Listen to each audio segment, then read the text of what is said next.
Now this video is regarding what are the points that you should be considering while filling your counseling or doing your counseling.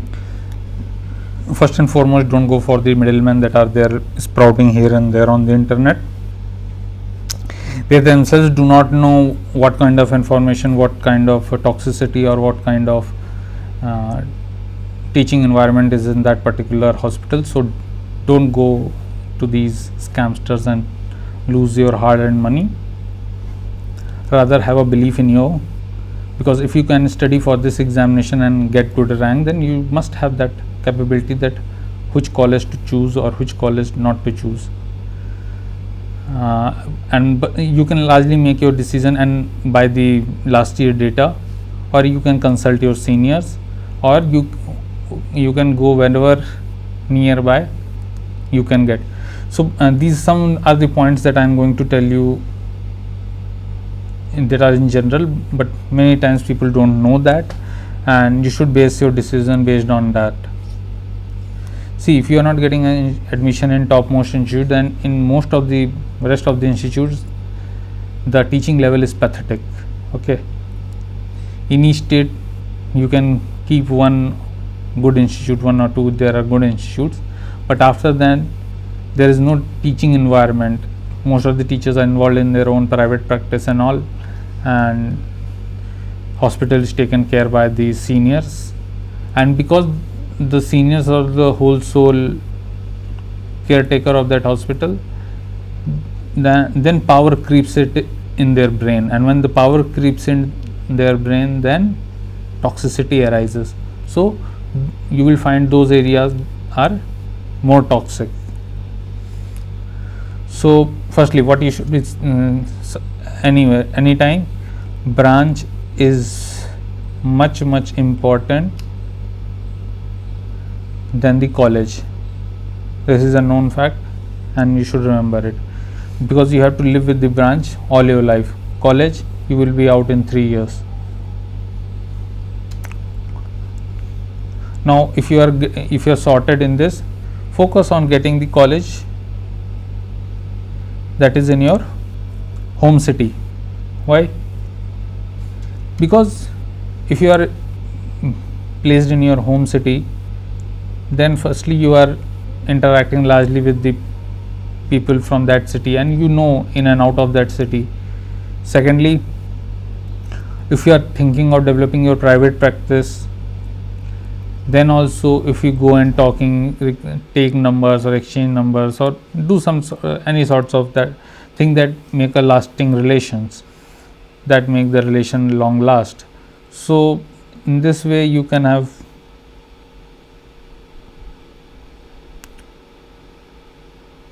a ready-made population that you will be taking care once you complete your post-graduation.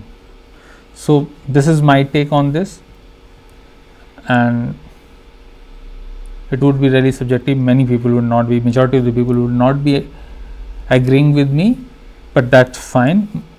I'm telling you what I feel like, what you should keep in mind while choosing the city. Third, avoid bonds. If you are not into government teaching, if you don't want to work in government setup, then then avoid bonds or getting into the bonds. It is better that you get through DNB. Fourth, if you are aspiring for being a super specialist like cardiologist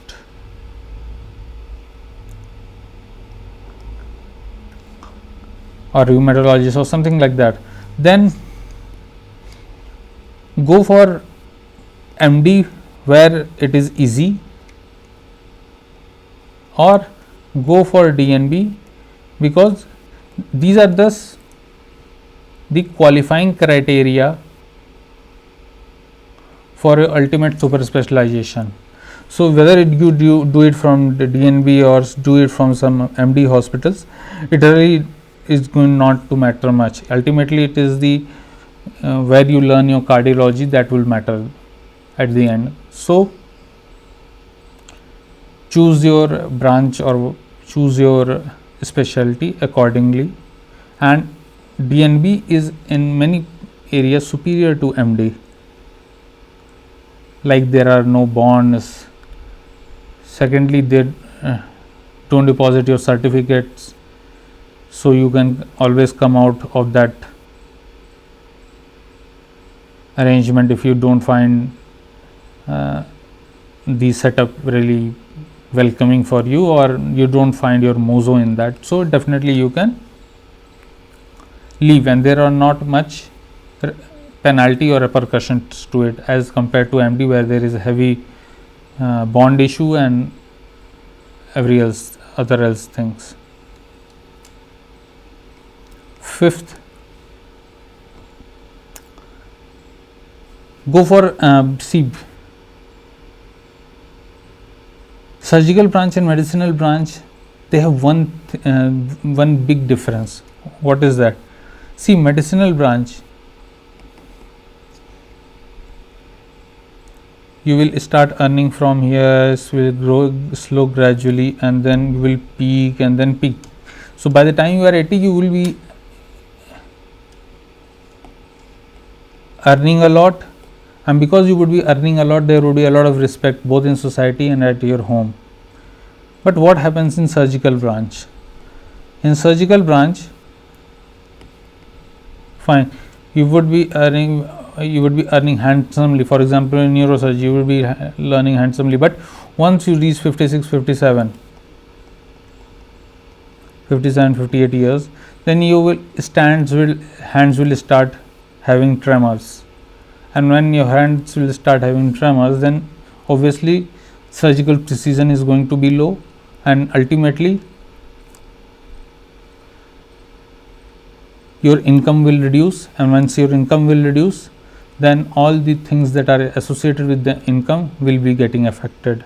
So avoid getting, so these are the pros and cons, but the point is that in this surgical branch, in this period, you will earn a lot as compared to a medicinal person. Medicinal person will have almost, it will take 8 to 10 years to make his practice decent, so that he can charge at the market level or the greater than market level.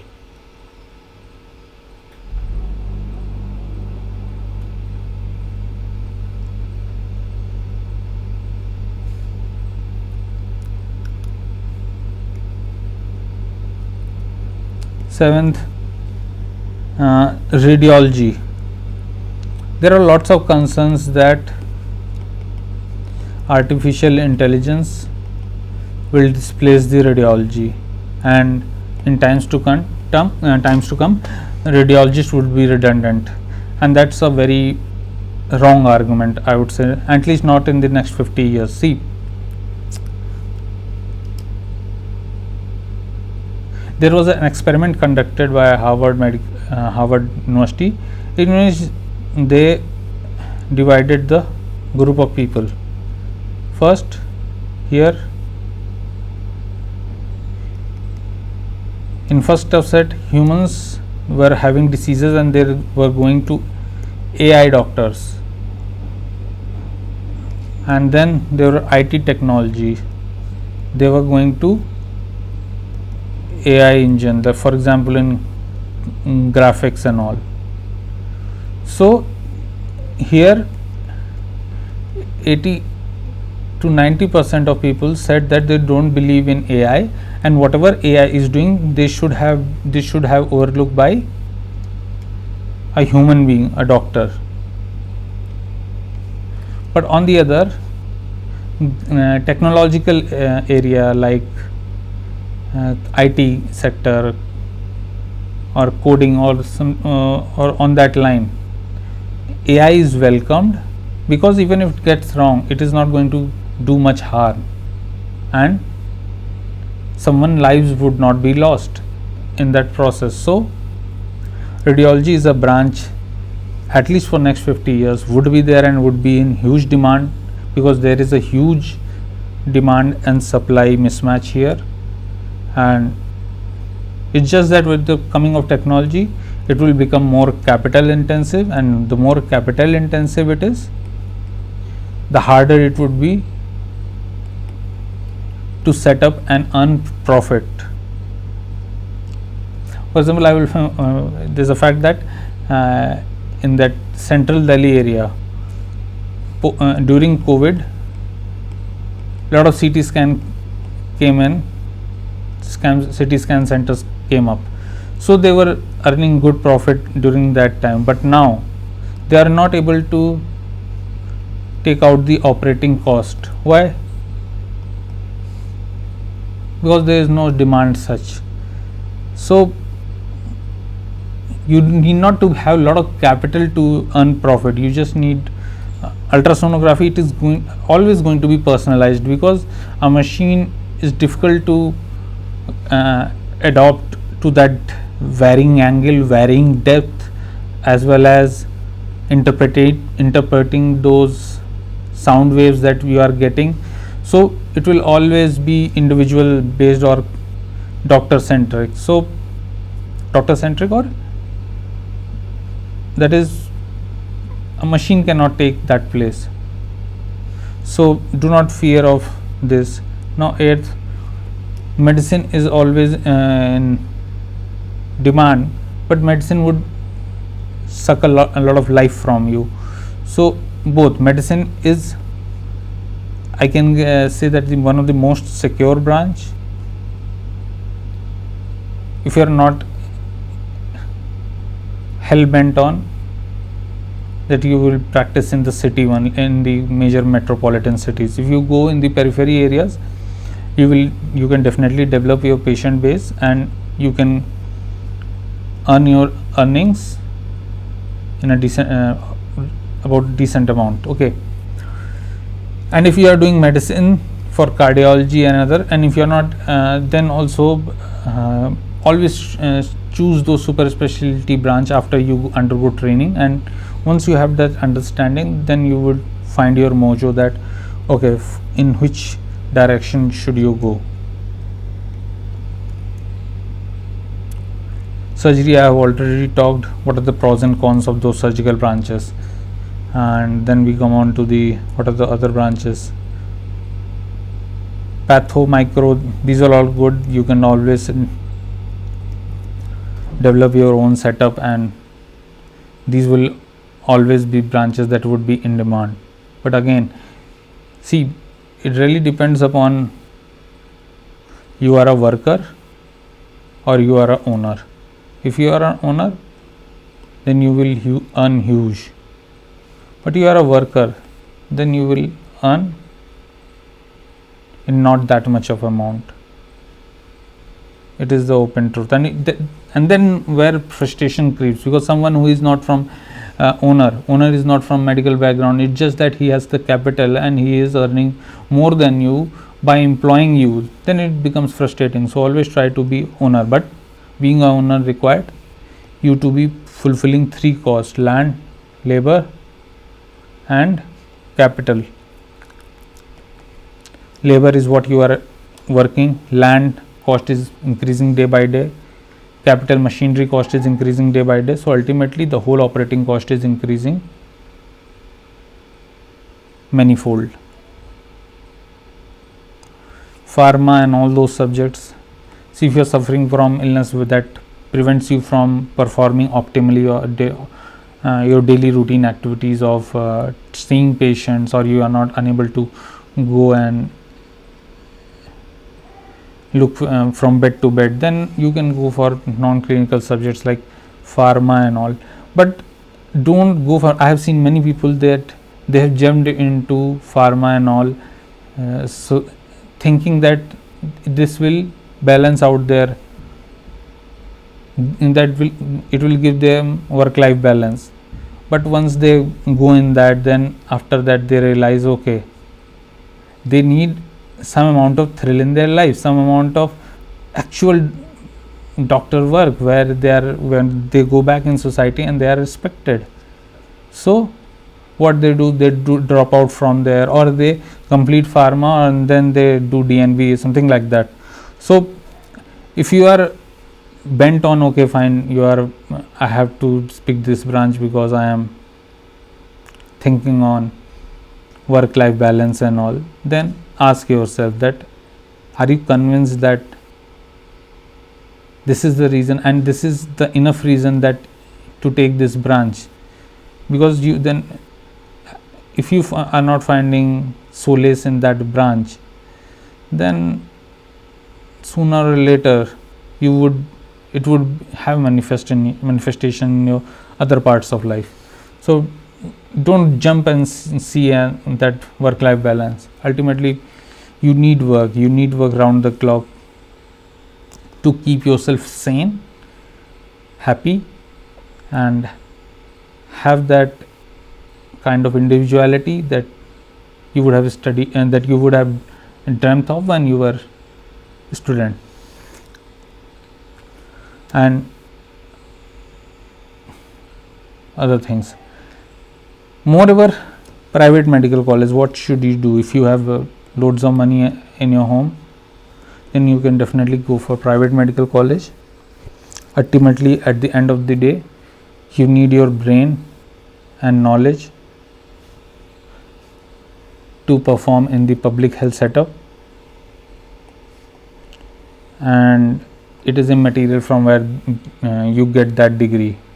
It's just that how much learning you have, how much expertise you have of that field, that will determine the ultimate outcome.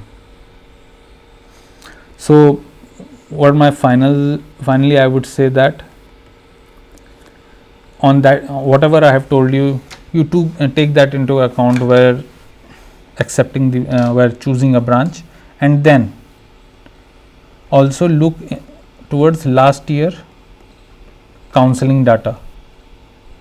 From that you will get a lot of indications, and from that you see the last year counseling data, and once you have sorted out the college, okay fine, this is the institute that I am going to take admission, then go and meet seniors from those college and meet multiple seniors, because a single senior will have certain kind of view. You need multiple views to come to a certain point or certain conclusion. So you go and meet them, talk to them, consult your seniors, but don't fall into this whole scamster business where they are taking 25,000 for helping you in counseling, because they won't be hand holding till the end, plus they don't have that expertise. How can a person from non-medical field can know and understand what is to be JR1 in any college and what kind of toxicity? He is not seeing day to day or hearing those day to day basis stories. So it will be best if you go and yourself go and talk, and if you are talking to the seniors, do not talk only to the JR1, talk to the JR3 also, talk to SR also. SR will have a more broader view and a more holistic view of that college and everything, because here definitely you have spent a larger time. So you can definitely consult these people. You yourself should go and check in the hospital and not depend upon these people that are scamming you. And that's it. And if you have some confusion regarding counseling and all, you can always drop in the comment. If I have time, I will definitely try to address it. And best of luck for the results and all. Bye bye.